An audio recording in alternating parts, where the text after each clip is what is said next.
Welcome to Fight Nomad Podcast, episode number 5, brought to you by Build Your Brand Camp, which is my own personal private coaching program where I help empower my students to essentially live a similar life to me. And what I mean by a similar life to me is just like living as a nomadic entrepreneur and, martial arts enthusiast who works couples hours a day. My end goal is to eventually build up my business so that it runs by myself and so that I can focus all my time on my passions. And this podcast, for example, is a passion that I am currently delving into. Okay, so it is currently 7 a.m. and I am in Colombo, which is the capital of Sri Lanka. What am I doing in Sri Lanka? I'm not even that sure. It was never part of my plan to come here, but so basically what happened is that a couple weeks ago, I received through Instagram a message, an invitation to help host a retreat with Stay Wavey With Us in a small beach town in Sri Lanka. And being like the spontaneous person that I am, I was just like,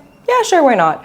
I have no interest in surfing really. Like right now, martial arts is just really my thing. But I always, whenever I have an opportunity to go somewhere and explore a new country for free, essentially this was like a $2,000 retreat that they offered to me for free, I will never say no. Last time I recorded this podcast, I was in Bangkok. Before that, I was on Copenhagen Island. Now I'm in Sri Lanka recording this podcast. Next week, when I record the next episode, I'm going to be somewhere different. Awesome life. To circle around, I want to emphasize that this is why it is so beneficial to have a personal brand. Now, I only have 15 Muay Thai fights only, or maybe that's a lot for some, that's a little for others. Like based off of my frame of reference and like who I like to train with, I still consider myself a newbie. But because I'm a content creator and I love creating content around martial arts, it's so easy for me to get opportunities like this, whereas other people who might be more experienced may not get such opportunities because they don't have the platform that I have created. Because essentially when you create a platform, you're like a walking billboard for businesses to, oh, there's someone behind. Let me start again. Because essentially when you create a platform and you create an audience, you become sort of like a walking billboard for businesses to promote their services and their offers. And for that reason, it becomes it's just the natural next step for businesses then to want to invite you to experience their services and offers for free, because you're essentially shining a spotlight onto their service and what they offer. And shameless plug here about my program, this is what I basically teach you to do, is how to become a content creator, offer your own services, earn tons of money. I just had multiple $10,000 months for the first time, huge milestone. Now I'm aiming for the next pillar for that, but the entrepreneurial journey is so much fun, and that is usually what I like to I'm intending to focus on this podcast. Although this podcast episode is going to be a little more life, talking about life, just as a heads up. So with that being said, what are we going to talk about on this podcast episode? Well, following my motto of document, don't create, we're going to go over this past week and talk about my major learnings this past week. Okay, so let's see what I wrote. What are the major learnings this past weeks? I wrote, retreats are fun. Actually really gives you an opportunity to get to know people deeply.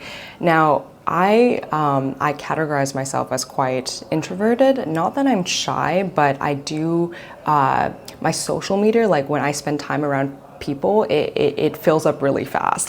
So like just a couple hours with people and I'm good for the day, and I enjoy spending the rest of the day by myself.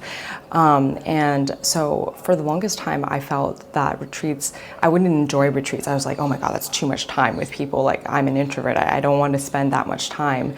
But one thing that I realized on this retreat with Stay Wavey With Us was that it essentially, like, it was such a great opportunity to get to know people deeply that you would never otherwise get to know so deeply, because like generally like in day-to-day life, at least for me, like when I really get to know someone is either because I'm dating them or because I see them regularly at the gym. And even then in the gym, it's like it's always through the context of martial arts, and I don't really get to know them that much beyond that context. And then with this retreat, we're eating food together, you know, like we're just constantly witnessing each other and being together. And obviously, like when you're just together so much, you can't hide like your emotions.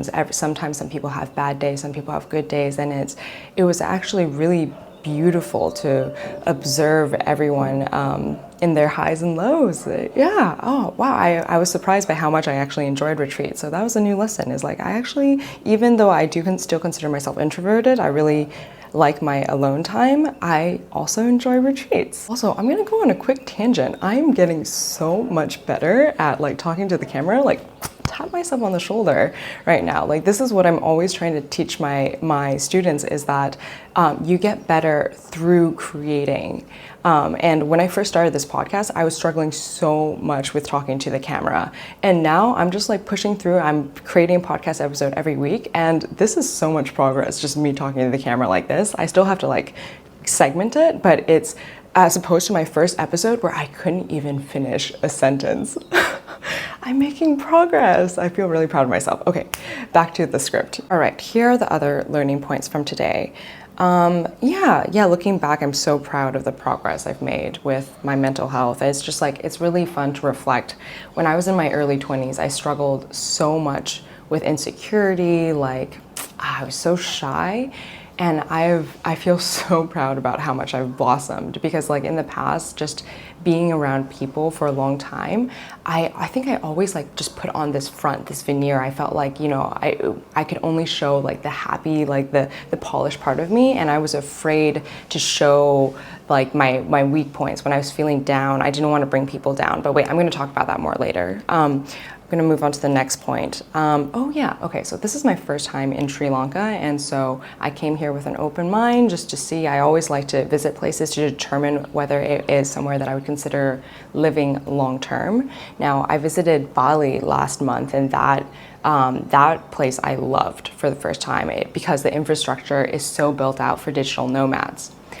Now, for Sri Lanka, compared with Thailand and Bali, that has become really these like popular hubs, and Colombia as well, which is just like so perfectly built out for digital nomads. I feel like the infrastructure in Sri Lanka is not built out yet for nomads. Now, having said that, I've only been to a small town in Sri Lanka, and now today we're going to visit Colombo, but I haven't visited it yet. But so far from what I have witnessed, when I say the infrastructure for digital nomads, I'm talking about like nice cafes, fast Wi-Fi, lots of outlets, from what I witnessed in Urugam Bay, it's, you know, there were two cafes in the town, and they were like tiny, they looked like afterthoughts, tiny, cramped, not really great for working. But I've also been spoiled by Bali, Thailand, and Colombia, so I have high expectations for that. So I just wanted to make that little observation. I was like, interesting. So far from what I've observed, the infrastructure for digital nomads in Sri Lanka is just not just there quite yet. Okay, second point, Tara and Al, who hosted the retreats, wanted to give them a shout out because they are really awesome people. I'm so glad that I got to know them during the short time, the stint that I was here. They're very lovely people. I think this was the second time that Tara was hosting her women's retreat, and she is really doing a lovely job. Also, Stay Wavey With Us. It's a growing retreat organization. They have multiple businesses all over Sri Lanka, all over the world, and they're also like a really good organization. So it was so cool getting to know those two people, and I'm really looking forward to what they continue to build. So little shout out to them. Yeah, this retreat was quite intimate. There were 3 women, and the woman that I roomed with, called Megan, had the sweetest heart. I'm going to be a little bit transparent. When I came here to Sri Lanka six or so, like a week ago, it wasn't in the best of context. Like, I was struggling quite a bit emotionally. There's something that happened in my personal life that resulted in me like basically crying the whole airplane ride over, and then the whole like 6-hour drive from like the main airport to our small town. I was really not in a good state, and I think the benefits, one of the strong strengths that women tend to have is they're able to witness other women's emotions. And it's funny because actually, like, the first time Megan met me, I was sitting on the bed in tears, crying, and she was just so warm, so loving. And I think also for this retreat, subconsciously, I'm so grateful to when I was struggling emotionally, to have had so much like warm feminine energy around me. Sometimes yeah, I feel like the universe is there to help me, because in that moment, even though it wasn't supposed to be, I wasn't supposed to come to this retreat, hurting inside, that just, sometimes it's just what ends up happening. It's been also just really healing on my end to have been around like good feminine energy. I want to expand on this a little bit because, I'd love to just make a quick tangent talking about mental health, because when I was younger, I struggled a lot with mental health. Like from the age of 17 to around 21, 22, it's like there were times where I would just be in bed for months. Like I would get such bad bouts of depression.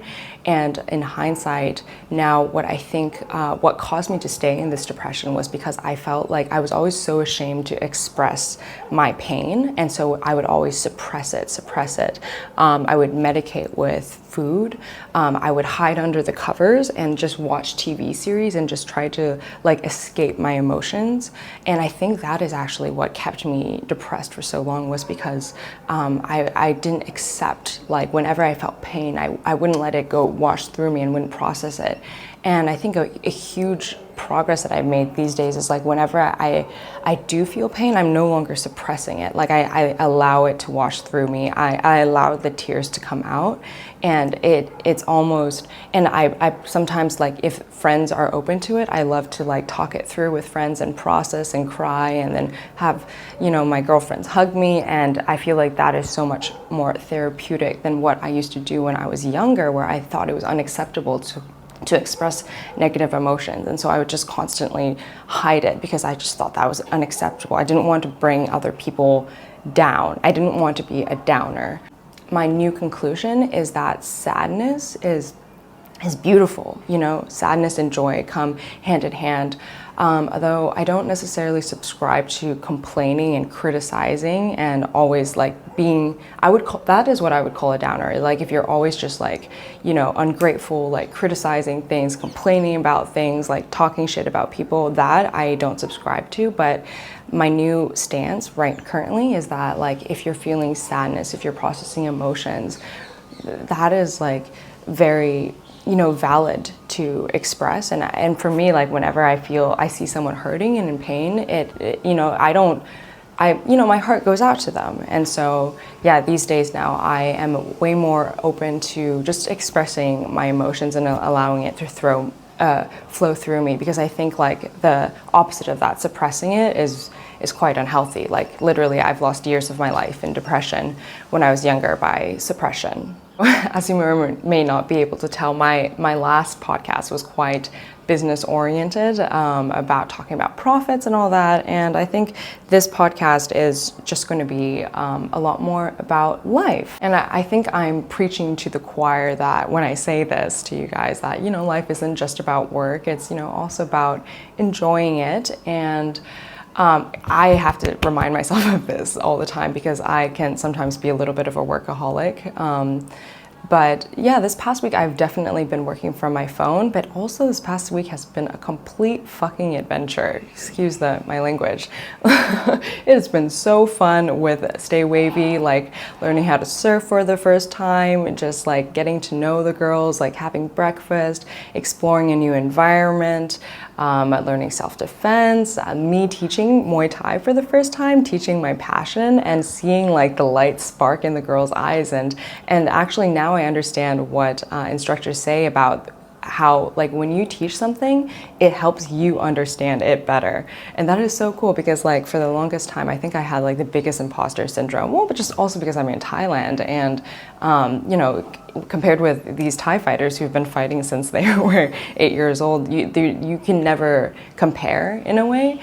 But it's also been, but I also have my own unique insights to share, like as a woman, and from my own experience fighting. Like I have a scar here from when my first fight in Thailand, I got elbowed in the face. And now, I have a lesson to share about like how to not go into the clinch like this. Super obvious for some, but But yeah, this past week has been really colorful. It has been full of adventure and, you know, getting to know new people. We got chased by an elephant. That was crazy. And I also just loved getting to know new people. Like Tara is an incredible, very wise, very mature for her years, her individual. And even though it's just 6 days, it's been like just such a colorful week, and I just love weeks like this. Like, this is when I feel the most alive. I've cried, I've laughed, I've felt so many emotions, and I've never felt more alive. I'm starting to learn how to use my camera, my Sony camera that I invested in, so that's a huge win. And, you know, I was so intimidated about it for the longest time, but,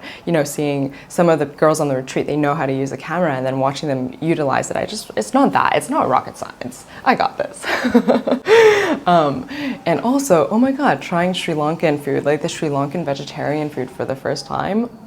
Oh my God. It is, okay, so the Chinese in me loves when like food isn't expensive and healthy. And so that Sri Lankan food, you can get like this massive plate for 1,000 Sri Lankan rupees, which is like 100 baht, which is like literally only like $3, like this massive plate, but it's all like healthy vegetables that have been cooked and seasoned and taste so good. So like trying that was so delicious. I think that's just the tip of the iceberg when it comes to Sri Lankan food. So yeah, anyways, that is the podcast episode for this week. Today, it's currently 7 a.m. At 9 a.m. there is a local gym here in Colombo who's going to pick me up and show me around the place. So I hope to update you about that. Show me around Colombo, and I hope to update you about that in the upcoming podcast episode. And with that, we will conclude this episode. I wish you a wonderful, wonderful week. And until next time.